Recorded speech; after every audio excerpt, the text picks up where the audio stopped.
ये कहानी अकात्सुकी नाम के लड़के की है। वैसे वो बेसिकली एक गेमर है और उसके ज्यादा कोई दोस्त भी नहीं है। वो दिन भर अपना टाइम गेम खेलकर ही बिताता है। लेकिन अचानक से एक दिन उसके स्क्रीन पर एक मैसेज आता है जिसमें लिखा था कि उसे एक दूसरे वर्ल्ड में भेजा जा रहा है और वहां से निकलने के लिए उसे कुछ स्टेजेस क्लियर करने होंगे। अब कहानी इसके बाद बहुत ही इंटरेस्टिंग मोड पर चली जाती है। तो अब उसकी आंख खुलती है उसी दूसरी दुनिया में, जहां वो पहले तो बहुत ज्यादा शौक था, मगर उसके बाद उसे वहां पर दो और लोग मिलते हैं। दरअसल ये दोनों भी किसी दूसरे गेम के जरिए यहाँ पर आए हैं और इन्हें भी नहीं पता कि यहाँ चल क्या रहा है। इसके बाद हम देखते हैं कि अचानक उनके पीछे एक जॉइंट पांडा पड़ जाता है और वो तीनों ही उससे डरकर वहाँ से भागने लगते हैं। अब सामने जंगल था तो अब वो कैसे कब तक भाग सकते थे। लेकिन अचानक से अकात्सुकी रुकता है और जॉइंट पांडा से दोस्ती करने के लिए हाथ आगे बढ़ाता है। ये बहुत ही अनएक्सपेक्टेड था, मगर वो पांडा भी उसके साथ दोस्ती कर लेता है। असल में यही उनका पहला स्टेज था और इसके पूरे होते ही वहाँ पर एक आदमी आता है। इस आदमी ने एक मास्क पहन रखा था जो कि एल्पेका का था। तो अब एल्पेका कहता है कि तुमने स्टार्टिंग टेस्ट तो पास कर लिया है, लेकिन असली खेल तो अब स्टार्ट होगा। और फिर वो तीनों को एक दूसरी जगह पर लेकर जाता है। यहाँ आकर वो देखते हैं कि टोटल 8 लोगों को पिक किया गया है इस गेम को खेलने के लिए। वैसे अब वो सभी अपने आप को इंट्रोड्यूस कराते हैं और बताते हैं कि वो किस गेम के थ्रू आए हैं। दरअसल वो सभी ही अलग अलग गेम से आए थे, जिस कारण से ये जो गेम होने वाला है ये उनके लिए इजी हो सकता है अगर वो साथ मिलकर काम करे तो। और इस गेम में कई सारे स्टेजेस होंगे जो एक के बाद एक उन्हें पार करने होंगे। अब यहाँ पर एल्पेका बताता है कि तुम लोग एक लाइव स्ट्रीम में फंसे हुए हो। यहाँ पर अगर तुम्हारे 100 मिलियन व्यूज कंप्लीट हो जाते हैं तो तुम यहाँ से वापस जा सकते हो, लेकिन अगर ऐसा नहीं होता है तो तुम लास्ट में एक वाइट रूम में फंस कर रह जाओगे। अब सेकेंड स्टेज में बताया जाता है, वैसे हर स्टेज का गेम अलग होने वाला है, तो ये गेम अकात्सुकी तुरंत ही पिक कर लेता है। वैसे हीरो के साथ इस गेम में 3 और लोग चुने जाते हैं और अब इन चारों को ये स्टेज पार करना होगा। जैसे बाकी बच्चे चारों को कुछ नहीं करना है, इसलिए वो वहाँ से बाहर आ जाते हैं। और अब यहाँ नया गेम समझाया जाता है। तो इस गेम में उन्हें एक बोर्ड मिलता है जिससे वो एक स्पिरिट से बात कर सकते हैं। तो इसमें उन्हें उससे बात कर उसकी मांगी पूरी करनी होगी। तो अब वो इंस्ट्रक्शन के हिसाब से काम करते हैं और बहुत जल्दी स्पिरिट के साथ कनेक्ट भी हो जाते हैं। अब पहले तो स्पिरिट उनसे पानी मांगती है, जो कि वो बहुत ही आसानी से दे देते हैं। पर फिर दूसरी चीज में वो स्पिरिट कहती है कि उसे एक दोस्त चाहिए। अब यहाँ अकात्सुकी तुरंत ही कहता है कि मैं तुम्हारा दोस्त बनने को तैयार हूँ। तो अब 2 मांग पूरी हो चुकी थी, पर आखिरी विश में वो स्पिरिट अकात्सुकी को मारने की कह देती है, जिससे वो स्पिरिट के साथ हमेशा के लिए रह पाए। अब बाकी लोगों की सेफ्टी के लिए और उस गेम को पूरा करने के लिए अकात्सुकी फैसला करता है कि वो अपनी जान दे देगा। लेकिन जब एक खिड़की से कूदता है तो वहाँ पर वो जायंट पांडा आकर उसे बचा लेता है। अब अकात्सुकी वापस से क्लास में आता है तो उसे वो स्पिरिट दिखती है, जो कि रोते हुए हीरो से कहती है कि तुम मेरे असली दोस्त नहीं हो, तुमने मुझसे झूठ कहा, तुमने मेरी मांग पूरी नहीं की। लेकिन अकात्सुकी कहता है कि ऐसा नहीं है, उससे कोशिश तो की। अब वो स्पिरिट पूरी क्लास को जलाने लगती है, लेकिन तभी अकात्सुकी से हक करता है और कहता है कि वह सच में उसका दोस्त है और उसकी हर बात मान लेगा, लेकिन बस उसे कुछ टाइम चाहिए इस गेम को पूरा करने के लिए। अब वो स्पिरिट भी उसकी बात मान लेती है और इसके बाद उनका सेकंड स्टेज कंप्लीट हो जाता है। अब इसके बदले उन्हें कुछ स्कोर पॉइंट्स मिले थे और अब उनका थर्ड स्टेज स्टार्ट होता है, जिसके लिए एक दूसरा ग्रुप बनाया जाता है, मगर अकात्सुकी तो इस ग्रुप में भी था। अब हम वहाँ देखते हैं कि उन्हें एक अंडा दिया जाता है। ये खास तरीके का अंडा था। तो अब उन्हें कहा जाता है कि उन्हें पहले इसका ख्याल रखना है और फिर इसके अंदर से जो भी बाहर आएगा उन्हें उसका भी ख्याल रखना होगा। और अगर जो भी उसमें से निकलता है वो उनसे खुश होता है तो इनका ये स्टेज पार हो जाएगा। अब ये जितना मुश्किल नहीं लग रहा था, तो वो सब उस अंडे को एक कमरे में रख लेते हैं, जहाँ पर वो उसे गर्म रखने की कोशिश करते हैं, जिससे उसके अंदर से बेबी जल्दी से बाहर आ सके। अब यहाँ पर उन चारों में से एक सोच रही थी कि उस अंडे से एक सुंदर लड़की बाहर आएगी, पर वहाँ अकात्सुकी सोच रहा था कि उसमें से एक जान पांडा निकलेगा, क्योंकि वो अंडा बहुत बड़ा है। लेकिन अब जैसे ही वो अंडा ब्रेक होता है तो उसके अंदर से पांडा की शक्ल की गर्ल बाहर आती है, जिसके बाल भी एक पांडा के हिसाब से बहुत अजीब थे। और वो अब यही चीज सोचकर दुखी हो रही थी कि उसे कैसे शक्ल मिली है, आखिर अब उससे दोस्ती कौन करेगा, और साथ ही अब सब उसका मजाक उड़ाएंगे। लेकिन अब उसे खुश रहने के लिए लोग उसे स्कूल में लेकर जाते हैं, जहाँ पर उसका एडमिशन हो जाता है। लेकिन अब उसकी इस शक्ल का कुछ करना था, इस कारण से वो कई तरीका ढूंढ रहे थे। अब उन्हें एक आदमी मिलता है जिसकी शक्ल बहुत ज्यादा अच्छी थी और वो खुद को बहुत हैंडसम समझता था। और फिर उसके बाद उस लड़की को एक गिफ्ट देकर उस आदमी के पास भेजा जाता है, जहाँ पर वो आदमी उसकी तारीफ करता है। वैसे असल में तो वो उसके जाने के बाद बहुत डर रहा था, मैंने ये क्या देख लिया, लेकिन उसके सामने उसने उसकी तारीफ की, जिससे कारण से वो पांडा गर्ल बहुत खुश हो जाती है और इस वजह से उनका ये स्टेज भी पार हो जाता है। अब इस चीज से उनका स्कोर और ज्यादा बढ़ गया था। अब उन्हें थर्ड स्टेज के लिए जाना था, लेकिन तभी एक प्रॉब्लम हो जाती है। उनके 2 साथी जिस बिल्डिंग में वो रुके थे उस बिल्डिंग के बेसमेंट में चले गए थे, जो कि रूल के खिलाफ था। और यहाँ पर आकर अब वो कुछ बता रहे थे कि उन्होंने वहाँ पर क्या देखा, मगर अब इस वजह से उन्हें पनिशमेंट दी जाती है क्योंकि ये रूल के बिल्कुल खिलाफ था। हम देखते हैं कि तभी वहाँ पर एक जायंट मॉन्स्टर अटैक कर देता है। इस मॉन्स्टर को मिमिक्री मैन कहा जाता है, जो कि अपना फेस चेंज कर सकता है। अब यहाँ पर आकर वो सभी पर अटैक कर रहा था, इसलिए सभी अलग अलग भाग चुके थे। अब किसी को भी पता नहीं था कि कौन कहाँ है, लेकिन तभी अकात्सुकी को उसका एक साथी मिलता है, मगर फिर बाद में से पता चलता है कि वो उसकी साथी नहीं बल्कि असल में मिमिक्री मैन ही है। पर फिर वो किसी तरह से बच गया था, मगर अब उसे और ज्यादा सतर्क रहने की जरूरत थी।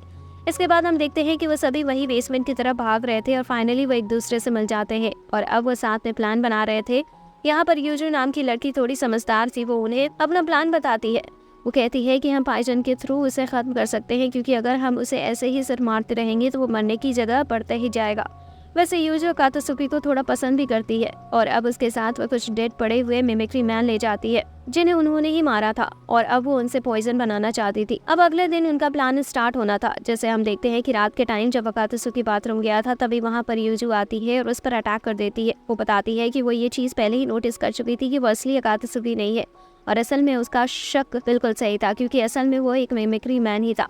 वैसे इसके बाद उन्होंने पॉइजन के थ्रू सभी मिमिक्री मैन को रोक दिया था। अब हम देखते हैं कि उन्हें अगले स्टेज के तौर पर एक विलेज में लेकर जाया जाता है, जहाँ पर हर आदमी एक मास्क पहने घूम रहा था। यहाँ पर एल्पेका बताता है कि लोगों को यहाँ डीमन से फाइट करनी होगी। दरअसल डीमन इस जगह की गर्ल्स को यहाँ से पकड़कर ले जाते हैं, और ये गाँव के लोग इतने ताकतवर नहीं है कि उन्हें रोक पाए, इसलिए उन्हें किसी की मदद की जरूरत है।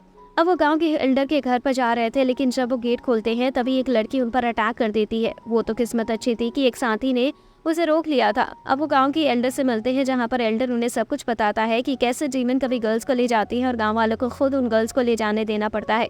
इसके बाद प्लान बनता है। प्लान सिंपल था, इन्हें किसी तरह से उस डीमन की जगह पर पहुंचना था, और इसके लिए उन्हें खुद वहां पर बैठना होगा। अब पहले तो अकात्सुकी डिसाइड करता है कि एक तो वो बैठेगा कपड़े बदल कर, लेकिन उन्हें गर्ल भी तो चाहिए थी, इसलिए यूजू कहती है कि मकीना को बैठाना सही रहेगा। अब मकीना तो बेचारी सो रही थी, इसलिए वो मना भी नहीं कर पाती है, और वहाँ पर उसकी आंख पर ड्रॉ करा कर बैठा दिया जाता है। वैसे उनकी किस्मत कुछ ज्यादा ही खराब थी, जिस वजह से बाद में उन्हें पता चलता है कि असल में वो एल्डर और उसकी वो ग्रैंड डॉटर ही वो डीमन है। पर अब वो मकीना को नहीं ले जा रहे थे, बल्कि उन्होंने कारिन को अपने साथ ले जाने का फैसला किया था, और अब वो उसे पकड़ भी लेते हैं और जाने लगते हैं। लेकिन फिर अकात्सुकी भी उसे अकेले नहीं जाने दे सकता था, इसलिए वो भी उसी के साथ चला जाता है। वैसे उन डीमन लोगों को इस बात से क्या ही प्रॉब्लम होती, क्योंकि वो तो अकात्सुकी को ले जाकर पिंजरे में बंद करने वाले हैं। लेकिन यहाँ यूजू बहुत समझदारी दिखाती है। दरअसल उसने अकात्सुकी के ऊपर एक नेविगेटर लगा दिया था, और अब वो अपने दो साथियों को उन दोनों के पीछे जाने को कहती है। पर पहले वो उन्हें प्लान समझाती है कि उन्हें वहाँ छुपकर सभी गर्ल्स को भी ढूंढना है। अब वहाँ पर हम देखते हैं कि अकात्सुकी और कारिन को एक पिंजरे में बंद कर लिया गया था। यहाँ पर अकात्सुकी देखता है कि वो पिंजरे की डंडी थोड़ी मुड़ी हुई है, और जब वो निकलने की कोशिश करता है तो उसे बाहर भी आ जाता है, लेकिन कारिन वहीं फंसी हुई थी। अब हीरो वहाँ से भाग गया था किसी भी तरह से मदद लेने के लिए, मगर जब वो बाहर आता है तो वो उसे अपने वो दोनों साथी मिलते हैं। वैसे यहाँ पर जब वो एल्डर की ग्रैंड डॉटर आती है तो वो अकात्सुकी को वहाँ नहीं पाती है, लेकिन उसे इस चीज से कोई फर्क नहीं पड़ता, क्योंकि उसे तो सिर्फ कारिन को ही पकड़ना था। अब वो कारिन को मेड बना लेती है और अपने काम कराने लगती है। जैसे वहाँ पर उनके वो दोनों साथी अकात्सुकी से पूछ रहे थे कि आखिर सभी गर्ल्स कहाँ पर हो सकती है। अब अकात्सुकी ने वहाँ जितने भी जगह देखी थी वो सभी उन्हें बता देता है। अब फाइनली वो बेसमेंट में उन गर्ल्स को ढूंढ ही लेते हैं, लेकिन यहाँ पर प्रॉब्लम ये हो गई थी कि एल्डर भी वहाँ आ गए थे, और अकात्सुकी की हालत उन्होंने बहुत खराब कर दी थी। लेकिन सही वक्त पर एल्पेका भी वहाँ आ जाता है और उस एल्डर को रोक लेता है। फिर उसके बाद हम देखते हैं कि अब इस एल्डर की ग्रैंड डॉटर की बारी थी, और जब वो गिर जाती है तो वो अपने ग्रैंडफादर को आवाज़ लगाती है, लेकिन उसके ग्रैंडफादर वहाँ पर नहीं आते हैं, क्योंकि वो ऑलरेडी मारे जा चुके हैं। और अब इस लड़की को मारने का कोई मतलब था नहीं, क्योंकि ये स्ट्रॉन्ग बिल्कुल नहीं है। असली डीमन तो वो इसके ग्रैंडफादर ही थे जो अब मारे जा चुके हैं। अब इसके बाद उन्हें अगले स्टेज के लिए ले जाया जाता है। यहाँ पर एक डेजर्ट एरिया में आ चुके थे, और इस स्टेज में उनमें से 2 लोगों को चुना जाना था। इस चीज के लिए 2 गर्ल्स को चुना जाता है, और जब वो दोनों अंदर जाती है तो वहाँ पर उन्हें कई सारे ममीज मिलते हैं, लेकिन वो दोनों स्ट्रॉन्ग थे, इसलिए वो उनसे किसी तरह से फाइट कर एक एंड डेस्टिनेशन पर पहुंच जाती है। लेकिन यहाँ पर एक बड़ा सा फेस बना हुआ था, और उन्हें समझ नहीं आ रहा था कि वो क्या करे। लेकिन तभी उसमें से आवाज़ आती है कि उन्हें उस व्यक्ति का नाम बताना होगा जिससे वो सच में सबसे ज़्यादा प्यार करती है। और जब तक वो ये बात पता कर रही थी तब तक वो जगह छोटी होती जा रही थी। अब इस चीज़ में उन्हें टाइम लगता है, क्योंकि उन्हें सच में ही नहीं पता था कि असलियत में सबसे ज़्यादा किससे प्यार करती है। लेकिन लास्ट में वो ये बात पता लगा लेती है, और फाइनली उनका स्टेज कंप्लीट हो जाता है। अब अगला स्टेज थोड़ा डरावना होता है, क्योंकि इसमें उन्हें हाइड एंड सीक खेलना था, और इसका रूल बड़ा खतरनाक था। इसमें 3 गर्ल्स आती हैं जो कि ढूंढने वाली हैं, और उन्हें इस एल्पेका नहीं चुना था। अब वो कहता है कि अगर उन्होंने तुम्हें पहली बार ढूंढ लिया तो तुम्हारी आंखों पर एक खास पट्टी बांध दी जाएगी, जिसके बाद तुम्हें कुछ भी दिखाई नहीं देगा और फिर तुम्हें फिर से छिपने का मौका दिया जाएगा। मगर अगर इन्होंने तुम्हें दूसरी बार भी ढूंढ लिया तो तुम्हारी आंखें निकाल दी जाएंगी। और अब इस चीज से सभी लोग डर गए थे और अब वो गेम स्टार्ट हो जाता है। अब हम देखते हैं कि सभी लोग छुप तो गए थे, मगर एक एक कर वो सभी पकड़े जा रहे थे। मगर इस गेम का एडवांटेज ये था कि अगर कोई पहली बार पकड़ा गया और उसकी आंख में पट्टी बंधी गई हो तो अगर कोई दूसरी साथी जिसकी आंख पर पट्टी नहीं हो उसे टच करता है तो इसकी भी वो आंख पर से पट्टी हटा दी जाएगी। अब इस तरीके से वो सरवाइव कर रहे थे, लेकिन अब सिचुएशन ऐसी बन जाती है कि हर किसी की आंख पर पट्टी थी, मगर अभी भी वो गेम एंड नहीं हुआ था। अब वो सभी शॉक थे कि आखिर चल क्या रहा है। पर तभी गेट पर कोई आता है और वो डर जाते हैं, लेकिन असल में ये और कोई नहीं बल्कि उनका दोस्त था। दरअसल वो हाइड एंड सीक गेम जब से स्टार्ट हुआ है तब से वो वहीं कहीं छुपा हुआ था, जिस कारण से उसे एक भी बार पकड़ा नहीं गया है और अब वो सभी को बचा लेता है, जिसके बाद ये स्टेज एंड होता है और फाइनली उन्होंने ये स्टेज सही तरह से पास भी कर लिया था। अब हर बार की तरह इस बार भी स्टेज पार करने की वजह से उनका स्कोर बढ़ तो जाता है। अब इसके बाद अगला स्टेज स्टार्ट होना था, लेकिन एल्पेका कहता है कि तुम लोग अब रेस्ट कर लो क्योंकि तुम सभी बहुत थक गए हो और इसके लिए उन्हें फ्रीली होकर छोड़ दिया जाता है। अब कुछ लोग बात ले रहे थे और कुछ रेस्ट कर रहे थे। तभी काइकोकू को यूजू के रूम में कुछ कागज मिलते हैं और जब वो उन कागज को देखता है तो इसे पता चलता है कि यूजू ने सभी साथियों की डिटेल्स लिख कर रखी हुई है। अब वो उन्हें देख ही रहा था तभी उसे पता चलता है कि उसके ग्रैंडफादर की तबीयत खराब है। अब वो इसके बाद सीधा ही एक बिल्डिंग में जाता है जहाँ पर उन्हें जाना मना था और इस बार साफ कह दिया गया था अगर वो रूल तोड़ते हैं तो उन्हें व्हाइट रूम में भेज दिया जाएगा।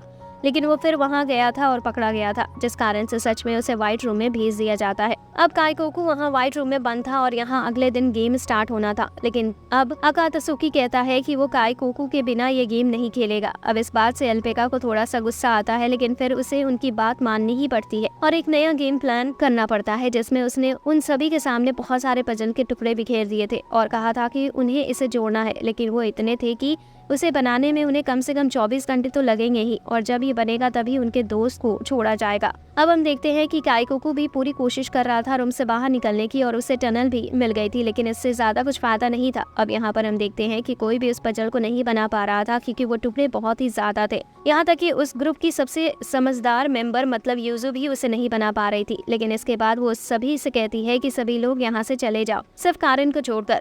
अब सभी उसकी बात मान लेते हैं, लेकिन यहाँ पर यूजू भी उसे बनाते बनाते थक जाती है और वहीं बेहोश हो जाती है। अब कारिन तुरंत हेल्प लेने के लिए भागती है, पर फिर तभी वहाँ पर एल्पेका आता है और वो उस पजल को खुद ही जोड़ने लगता है और ऐसा वो यूजू की हेल्प के कारण कर रहा था। दरअसल यूजू ने वो सारे पेपर उसी के कहने पर जमा किए थे, इस कारण से अब उसके सर पर एक एहसान था जो वो इस काम को करके उतार रहा था। अब फाइनली पजल पूरा होता है और ब्लैक बाहर आ जाता है। अब यहाँ यूजू भी सभी को बताती है कि वो एल्पेका के लिए काम कर रही थी, उसी ने उन सभी को इन्फॉर्मेशन उसे जमा करके दी है। वैसे वो कोई छुपाने जैसा या गुस्सा करने जैसी बात नहीं थी, इसलिए वो सब उसे कुछ नहीं कहते हैं। अब स्टेज स्टार्ट होना था, लेकिन एल्पेका थोड़ा शर्मा रहा था क्योंकि उसने उनके दोस्त को कैद किया तो शायद वो लोग उससे गुस्सा होंगे, लेकिन असल में वो गुस्सा नहीं थे क्योंकि ये तो एक रूल है। अब अगला स्टेज सिमुलेशन से रिलेटेड था। इस स्टेज में उनमें से आधा स्टूडेंट को बचा बना दिया जाता है और बाकी आधा को उनका ख्याल रखना था। उनके सर पर एक फ्लावर था, अगर वो फ्लावर खिलता है तो इसका मतलब वो खुश है, अगर वो फ्लावर नहीं खिलता है तो इसका मतलब वो दुखी है। तो इन्हें बस एक फ्लावर को खिलाना था और अब वो गेम भी स्टार्ट हो जाता है और कुछ टाइम बाद वो सभी स्टूडेंट बहुत खुश थे, बस उनके एक साथी को छोड़कर। अब वो चीज किसी को समझ नहीं आ रही थी और गेम ओवर भी होने वाला था क्योंकि बाकियों के फ्लावर खिलने लगे थे, लेकिन अब उस लड़के का फ्लावर नहीं खिल रहा था। मगर यहाँ पर अकातसुकी रिक्वेस्ट करता है कि गेम अभी स्टार्ट रहना चाहिए जब तक वो उसके साथी की कुछ मदद न कर पाए। अब रात का टाइम था और अभी अकातसुकी मशीनों के पास बैठा हुआ जहाँ उसके साथियों की रियल बॉडी बंद है। यहाँ वो अपने उस दोस्त से ही बातें कर रहा था। बातें बहुत देर तक चलती है और फाइनली उस लड़के को ये बात समझ आती है कि असल में वो अकेला नहीं है। ये लोग भले ही गेम में मिले हो मगर ये उसके बहुत अच्छे दोस्त है और इसके होते हुए वो अकेला कैसे हो सकता है। इस कारण से उनका भी ये फ्लावर खिलने लगता है और फाइनली स्टेज पे वो बहुत अच्छी तरह से पार कर लेता है। अब एल्पेका बताता है कि उन्हें एक बोनस गेम मिल रहा है जो कि एक सिर्फ एंजॉयमेंट के लिए है। इसमें उन्हें बहुत सारे कॉइन दिए जाते हैं और एक ऐसी जगह भेजा जाता है जहाँ पर वो उन कॉइन्स को खर्च कर सकते हैं और मजे भी कर सकते हैं। वैसे एल्पेका उन्हें समझाता है कि अगर वो चाहे तो यहाँ पर कॉइन बढ़ा भी सकते हैं गैम्बल करके। अब हम देखते हैं कि सभी बहुत मस्ती कर रहे थे, तभी अकातसुकी को एक गेम मिलता है जिसमें वो एक स्लाइड से फाइट करके कुछ कॉइन्स जमा कर लेता है और इसके बाद वो एक और गेम खेल रहा था, मगर तभी वो एक गड्ढे में गिर जाता है। अब वहाँ बाहर किसी को भी समझ नहीं आ रहा था कि वो क्या करे, तो अब इस वजह से यूजू एल्पेका से हेल्प मांगती है, लेकिन वो कहता है कि वो इसमें कुछ नहीं कर सकता और वो बस बताता है कि उनके पास बहुत कम टाइम बचा हुआ है।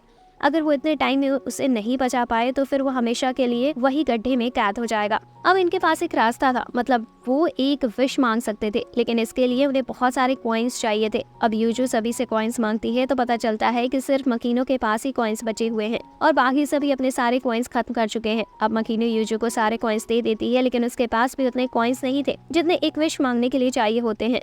पर यहाँ पर यूजू अकात्सुकी को पसंद करती है, इसलिए वो उसे उतनी आसानी से तो नहीं जाने दे सकती थी। इसलिए अब वो फैसला करती है कि और ज्यादा कॉइन्स अर्न करेगी उस विश को मांगने के लिए। अब इसके बाद वो सारे कॉइन्स एक गैम्बल गेम में लगा देती है, लेकिन उसका प्यार सच्चा था जिस कारण से वो जीत जाती है और फाइनली उसके पास इतने कॉइन्स थे कि वो एक विश मांग सके। तो अब वो फिर अकात्सुकी को वापस से बाहर बुला लेती है। तो अब ये वीडियो यहीं पर खत्म होता है। अगर आपको आगे की स्टोरी जाननी है तो बने रहिए हमारे चैनल पर। वीडियो को लाइक करें, चैनल को सब्सक्राइब करें, बेल आइकन को दबाएं ताकि नेक्स्ट वीडियो का नोटिफिकेशन आप तक सबसे पहले पहुंचे। हम मिलते हैं अगली वीडियो में, तब तक के लिए शुक्रिया।